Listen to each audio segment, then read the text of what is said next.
Welcome into WYCE's Community Connection. Community Connection is a weekly public affairs program produced here at WYCE in partnership with the Rapidian, our hyper-local news service at the Grand Rapids Community Media Center.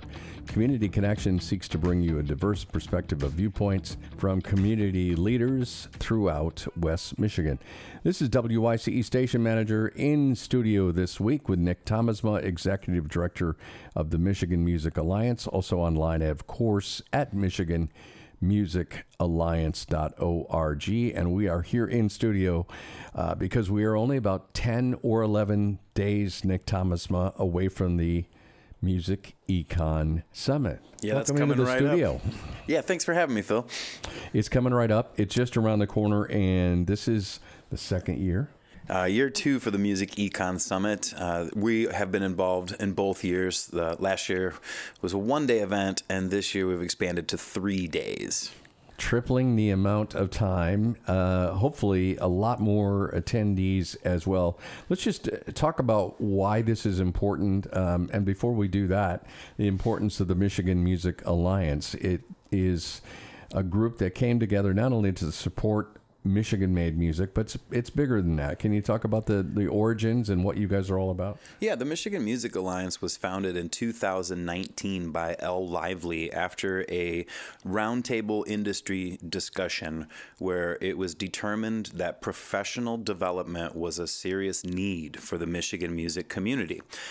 So essentially, we were founded for professional development, and then in 2020, very quickly pivoted to being a fundraiser for musicians, where we raised and distributed over $40,000 in the form of mini grants to out-of-work musicians. So that's what we got known for. But what we really do is provide professional development and networking opportunities. So when we were approached to be involved in the Music Econ Summit, which is all about economics in the music industry, we decided we had to be involved in this. And it's important because that collaborative aspect really helps. You know, it's like they say, you know, it takes a village to lift everyone up and lots of musicians to lift the whole music community up. You can learn more and want to encourage you, if you're not a member of the Michigan Music Alliance, you can join at MichiganMusicAlliance.org. You'll also be able to take advantage of a significant discount for the Michigan Music Econ Summit. The Music Econ Summit is April 11th through 13th. And as you heard Nik Thomasma say, three days, a lot to cover, including business, networking, vendors, music showcases, and a lot going on.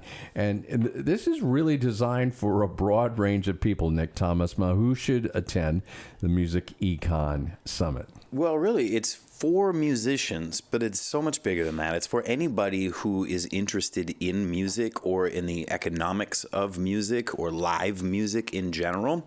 So a lot of the workshops are aimed towards musicians, working musicians. But we've also got local music venues, local media, local tech companies, gear suppliers.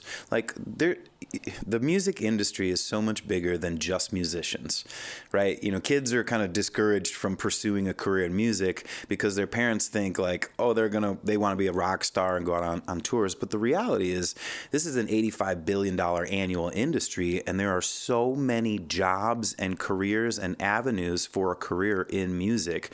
So we've rounded up a lot of different industry experts in different fields to come together for this event to kind of showcase what the modern music industry is like. Because as you mentioned, like what's the need for this? Why is this important? It's important because the modern music industry is a do-it-yourself based industry. Mm-hmm. That you are expected to do things on your own, at least until a certain point. You know, you got to get your first gigs before a booking agent will take you on and do booking for you, right? Mm-hmm. You got to have a level of success before a manager will take you on. And so you've got to do it yourself. yourself, but at the same time, you can't do it yourself. The industry is a community industry, and you'll need the community. So that's why we're bringing everybody together in one room over one weekend. And there are a lot of mistakes you can make if you don't get a little bit of education to start out. It's really, for a lot of people, it just comes down to, they think, okay, I can record something, I can put it up on YouTube, someone will discover me, and boom, the rest just happens from there. But it's not that way, Nick, is It's it? just not that way. I wish that it was, but that is kind of the reality of the modern music industry, is that anybody can record anything anywhere, and you can just put it up on YouTube, and that's makes it even harder to get discovered. That's why you have to learn how to do the industry. And when you say education, that's exactly what this is that if you go take guitar lessons or piano lessons, violin lessons, they don't teach you business, and nobody will tell you if you're taking guitar lessons like, oh, you should also take some business classes, but you should, yes, because it's a business, and so the education component is key. And we do have workshops all day long on Saturday where we're bringing in industry professionals to talk about that, and also panel discussions. So people in the industry in the area here to come out and talk about what it's like to work at a music venue or to run a music venue. And then also we have a panel on success in the music industry with a lot of different key players in our local music community here in West Michigan. Nik Thomasma is with us, Executive Director of the Michigan Music Alliance. They are presenting the Music Econ Summit at the Grand Rapids Center for Community Transformation. It is happening on April 11th through 13th. That is a Friday through Sunday. All kinds of things, including music showcases, vendors, networking, and the true business side of the music business. Nik, you and I have been in the business a while. I've been in the radio business my whole life since I started at 16.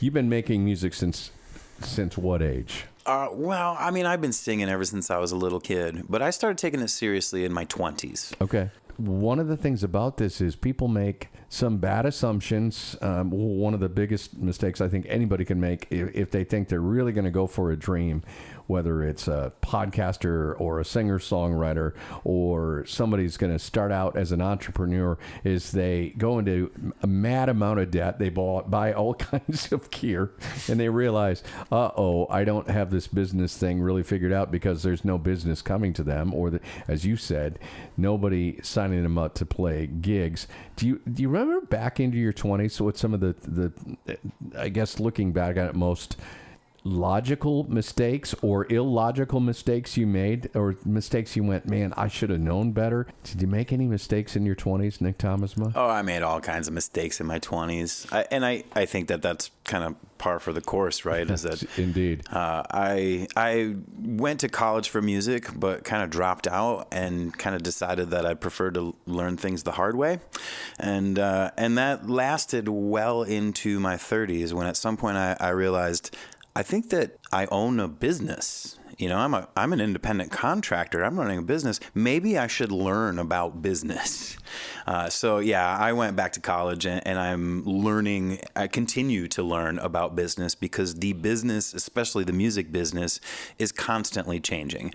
And since the dawn of the internet, the entire industry has shifted, where the old model of the record company owns the recording studio, and the bands would borrow money to make the record, and then go out on tour to sell the record to make back the money that they borrowed to make back the record. Essentially, the way that worked is bands got to make records and go on tour. And they were happy about that. Mm-hmm. But that whole model is gone now. Now you have to get to a certain level of success before somebody's going to send you out on tour or take you on as a major label. And this is what it's about, is providing independent entrepreneur musicians with the tools of the business so that they can reach their dreams. And do you need to have an album to be successful, to get to that point where you can tour, right? And we can get into the whole discussion of, you're a cover band or musician, or you write your own original music. But, in terms of the way a band or musician breaks out, there are numerous different ways that happens, right, Nik? Oh, yeah, of course. You say album. What is an album? What an album used to be is a piece of plastic that had, recorded music on it. and it was generally about 30 minutes long, maximum 45 minutes. We kind of had an idea of what an album was. But these days, a punk album can be, 30 songs and 18 minutes. Or there can be an album that has 99 tracks on it and is 6 hours long. It's really nebulous as to what an album is. And then you see these viral reels where people aren't watching more than 8 to 15 seconds anyway. Like, it seems like what you really need is a good hook and maybe lots of them. But that is kind of it, right? There is no like magic success formula like, oh, this is what you need in order to be successful. And I'm of the generation that I still love albums. I love the experience of listening to a collection of songs that were purposefully put together. And I like physical media too. I like CDs and I like LPs and I like looking at the record cover and reading the jacket while I'm listening to the music. So I still think that there's value in that. But do you need it? I think that really depends on, you and what you want out of your art form. Because at the end of the day, like, that's what this is. This is art, and if that is the art that you're trying to produce, then yeah, for sure. We're speaking with Nik Thomasma. He is Executive Director of the Michigan Music Alliance. They're presenting the Music Econ Summit, the second year of the Music Econ Summit, April 11th through 13th at the Grand Rapids Center for Community Transformation. And you need to register for this event. You can do that through MichiganMusicAlliance.org. It will be very obvious. Just click the events tab for that information. You can buy tickets.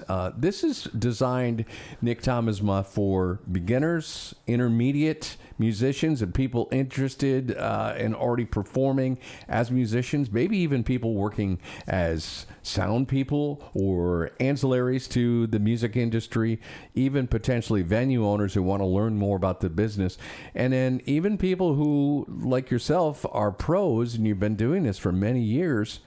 But man, you're always learning, right? So it's everybody really can benefit from this. Yeah, even just fans of music, because in the evenings we're going to have showcases filled with local artists who are going to be attending the conference as well. And the showcases are hosted by our partners at Push the City Cipher, a fantastic organization. Lady Ace Boogie and Ruben Martinez, who are on the planning team, are going to be hosting the showcases on Saturday night. And this all happens over at the Grand Rapids Center for Community Transformation. And I would be remiss if I didn't mention our partner, Monk.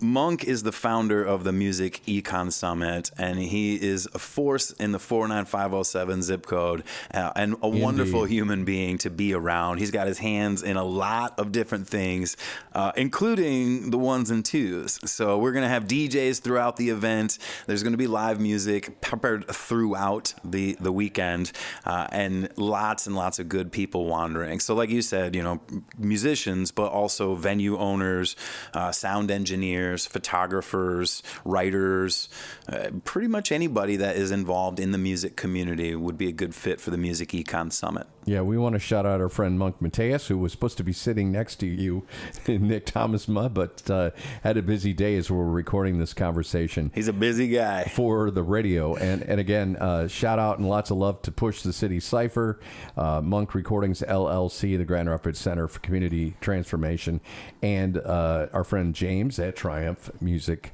Academy. Again, registration is open. You've got 10 days left, and you'll be taking registration right up until the day you guys start, right? Yeah, I mean, unless the event sells out, in which case just message me and we'll figure out a way to get you involved in somehow. But yeah, registration is still open, and we would love to see as many people at the event as possible. We also want to give a plug and a thanks to the people who help put on the event. Founders Brewing Company, Urban Church Leadership Center, Local Spins, Sonic Coast, and WYCE is proud to also be a partner in this very important event. Again, if you are a beginner, I know there are a lot of moms and dads out there who have creatives in the music world at home. It could be a singer. It could be somebody who just loves to write songs.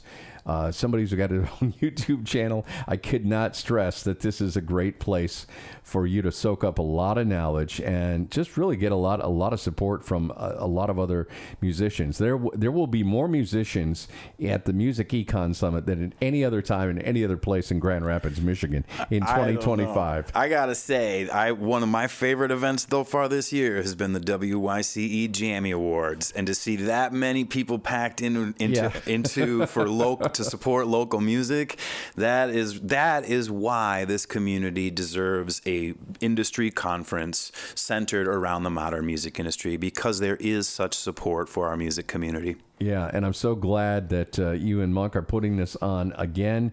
Real quickly, Nik Thomasma, any things that I didn't ask about our listeners should know about the Music Econ Summit? Well, I just want to mention the basic schedule is that Friday we're kind of taking things easy. We have an opening night address followed by showcases. It's kind of like a happy hour type of event. Okay. Saturday is the real meat and potatoes of the business education during the day, followed by showcases at night. And on Sunday we're having a town hall style meeting for any participant to be able to come and ask any questions they want from the organizers of the event. We'll also be talking about membership in the Michigan Music Alliance there, and it's vendor day. So we have a bunch of different organizations that are Michigan-based companies that are involved in the music industry that you'll be able to meet people from those companies and talk to. So each day has kind of its own flair, but 3 full days. So even if you can only come for one day, it's an incredible value, and we still have some scholarships that are available, so there are discount programs available. So if you can't make it for the entire weekend, we can figure out a discount for you to be able to attend for at least part of the weekend. I'm really glad you said that, and go to MichiganMusicAlliance.org to register. Don't delay, MichiganMusicAlliance.org. That was Nik Thomasma, Executive Director of the Michigan Music Alliance. They are presenting this along with, of course, our friend Monk and the Grand Rapids Center for Community Transformation. And the website, again, to get registered, MichiganMusicAlliance.org.